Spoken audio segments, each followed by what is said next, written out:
Monsieur Le Bailly, members don't need reminding that French is one of the official languages of the Assembly, nor I think that knowledge of it in the island is diminishing year by year. The question for the Assembly today is whether we want to do something innovative about it. Many of us have joined courses with the Alliance Française, even the Minister, I'm glad to note, which is a good indication that in principle we probably do. Probably most find learning French is a struggle. How much easier it would be if we had attended a bilingual school. Children taught in French absorb the language subconsciously through a form of osmosis. It's an effortless way to learn. Evidence shows that it doesn't affect the learning of English. Both develop in different channels of the brain. I recall that my late grandfather, having had a stroke, found that he could no longer speak English, but extraordinarily, he could communicate in French. The stroke had knocked out one part of the brain, but not the part which enabled him to speak in French. There is no better way of learning French, or indeed any foreign language, than by immersion. When I was growing up, it was customary for parents who could afford it to send their children to live in France with another family. Immersed in family life, one absorbed the language and the culture through the skin. I learned to speak French in that way, and not by studying French at A-level. At school, I could write an essay on Molière's Le Bourgeois Gentilhomme, but I found it difficult to hold a conversation. But that is, or was anyway, the British way of teaching languages. It is greatly inferior to the immersive traditions on the continent.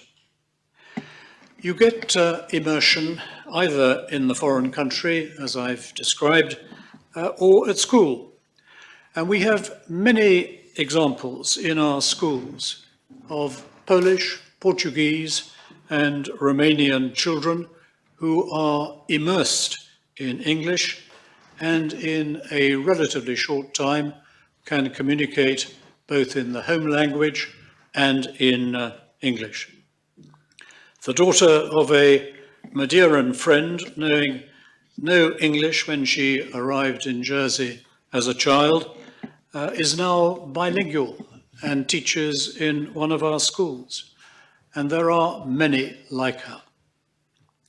If we establish bilingual French-English schools where the tuition is delivered in both languages, 1 week, say, in English, 1 week in French, or some other combination, and the children are taught in this way from the earliest stage. Experience shows that we will have children fluent in both languages after no more than 2 years. If I were the parent of such a child, I would be really excited. Is then the way forward by establishing bilingual schools? They have been on the agenda for quite a long time, at least 10 years. The Minister's own expert language advisor states that bilingual education is becoming increasingly common in state schools around the world, except, of course, in the United Kingdom, whose path we are sadly following. Earlier this year, I went to see the Director of Education to ask what it was needed what was needed to move this along. And he told me that if the states adopted a resolution requesting the introduction of bilingual schools, the department would, whatever the challenges, deliver. And hence this amended proposition. My amended proposition asks for an in-principle decision to establish 2 schools. Why 2? I would like more, frankly, but I am responding to the Minister's concerns. There should be at least 2 so that the schools can support each other. If there are problems, the heads can help each other out. A huge amount of research has been undertaken in countries where bilingualism flourishes, especially in Canada, United States, and in Europe. Of course, there are opinions as to the benefits in both directions, but the broad consensus is quite clearly that there are enormous cognitive advantages for bilinguals, including heightened mental flexibility and creative thinking skills. The brain develops to allow information to be sifted more quickly and efficiently. Children perform better in other subjects, particularly in maths and in music. The benefits are experienced by children of all abilities, even those with special needs.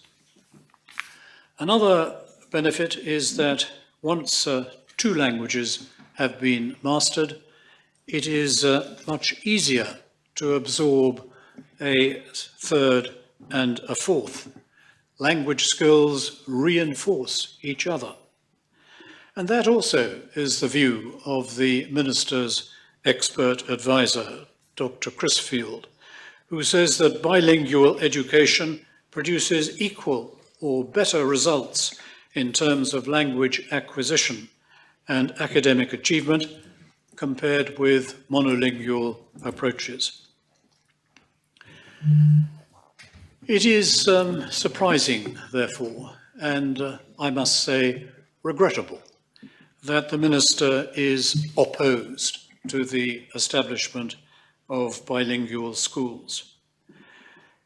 If this proposition is rejected, some children in Jersey will nonetheless enjoy all the benefits that bilingualism brings. They are the children of Portuguese, Romanian, and Polish families whose children have been educated here. But the majority of children from English-speaking families will not benefit. They may speak some French, but they will not have any of the advantages which bilingual children enjoy. That seems a bizarre policy to follow. We should invest in the language skills of children from all backgrounds. There are economic as well as educational advantages, and I have described some of those in my reports. France was once our most significant trading partner. It could once more be an important partner, and that would be greatly helped if more people could speak the language. In the hospitality industry in Jersey, employees' ability to speak French would be a great asset for many employers. French is not just the past, as some critics have suggested, but could be the future too. The diplomatic aspect is important too. Political threats come not only from the UK, but also from France. For example, by the invasion of French fishermen and by the threat of a French minister to cut off our electricity supply. Relations with France are nearly as important as relations with the UK. French citizens are, quite rightly, hugely attached to their language and culture. Seeing that Jersey considered the Francophone part of its heritage important enough to establish bilingual schools would have a dramatic effect in French governmental circles. France wants to be a friend, as was emphasized by the ambassador when she came to Jersey a few months ago. Members should not underestimate the importance of good relations with France, nor the effect upon those relations of introducing bilingual schools. The Minister says that there are too many practical problems, but may we have a look at them? I accept that creating bilingual schools would require some changes, but the problems should not be exaggerated. The proposition states that the process of conversion would be gradual and begin with the youngest children, the reception class. We would need native French primary school teachers, but if the state adopts this amended proposition, no more than 2 of them would be required in the first year. Where do we source them? The Alliance Française and Bilingual will help. The head teacher survey showed that we already employ 8 primary school teachers fluent in French and able to deliver the curriculum in that language. We have good relations with Caen and Rennes universities. I'm sure that those institutions would be willing to second teachers wishing to improve their English. They would need training, but that's not impossible. Another talent pool actually lies in England, where no fewer than 150,000 French citizens live, even after Brexit. There must be among that number dozens, if not scores, of primary school teachers trained in the national curriculum, many of whom would, I'm sure, be interested in teaching in Jersey. And looking ahead, if we do establish bilingual teaching, we will generate our own local bilingual teachers in the future.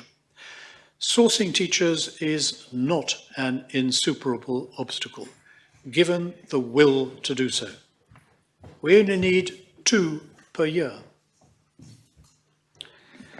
The cost has been estimated at approximately £1.5 million for 2 teachers, but that presupposes that each teacher will be an addition to the establishment. Why should that be so? Native French teachers will be doing what is already done by currently employed teachers. Part of the teaching will be done in French, whereas before it was done totally in English. In a 2-form entry school, no extra teachers are needed. Given the very small numbers involved, 2 per year, and the natural turnover of staff, the employment of native French teachers should be easily absorbed in the existing establishment.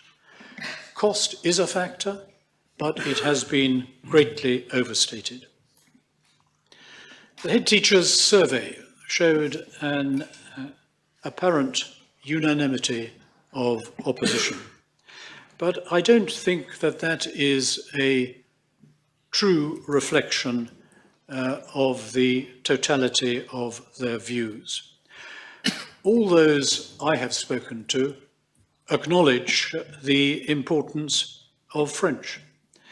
If the survey question had been not, do you want to convert your school into a French-English bilingual school, but instead, would you like children to leave your school speaking fluent French as well as English, there might well have been a different response.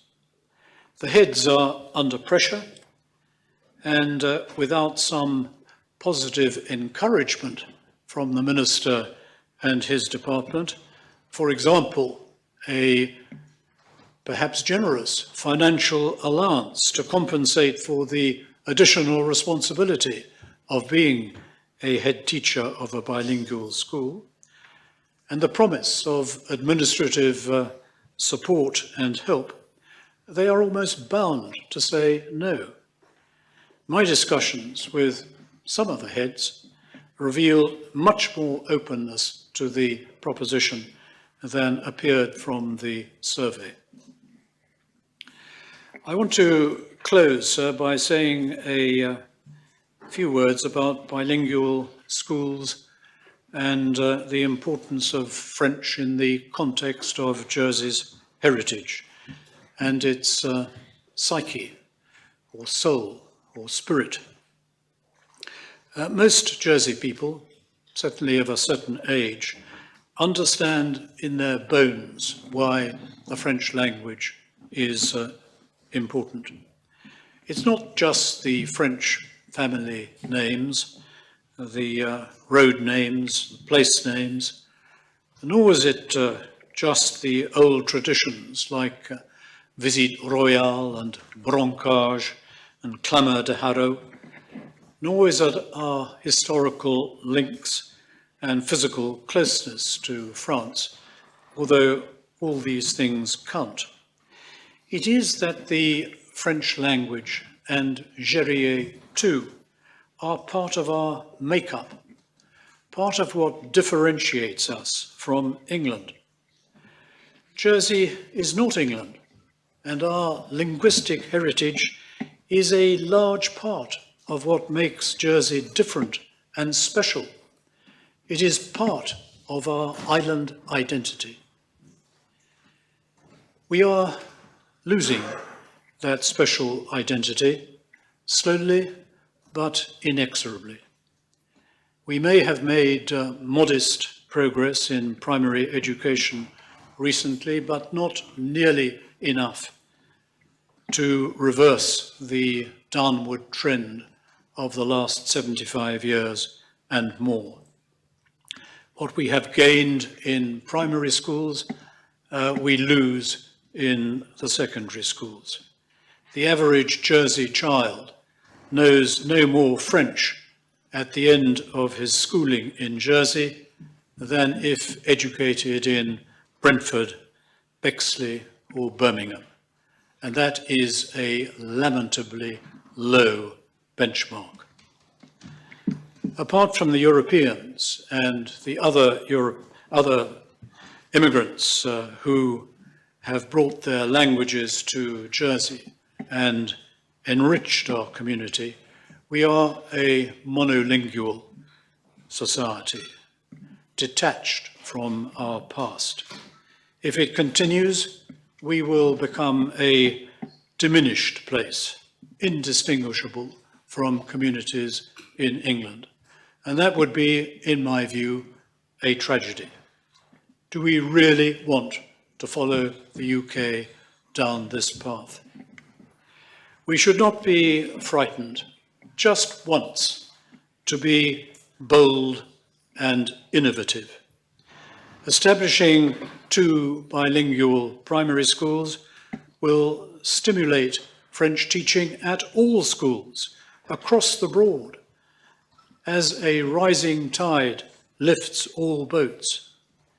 And looking forward 25 years, we will then have 2,500 bilingual young islanders, a cohort of French-speaking Jersey people which would be transformative of our society and to the enormous advantage of the island.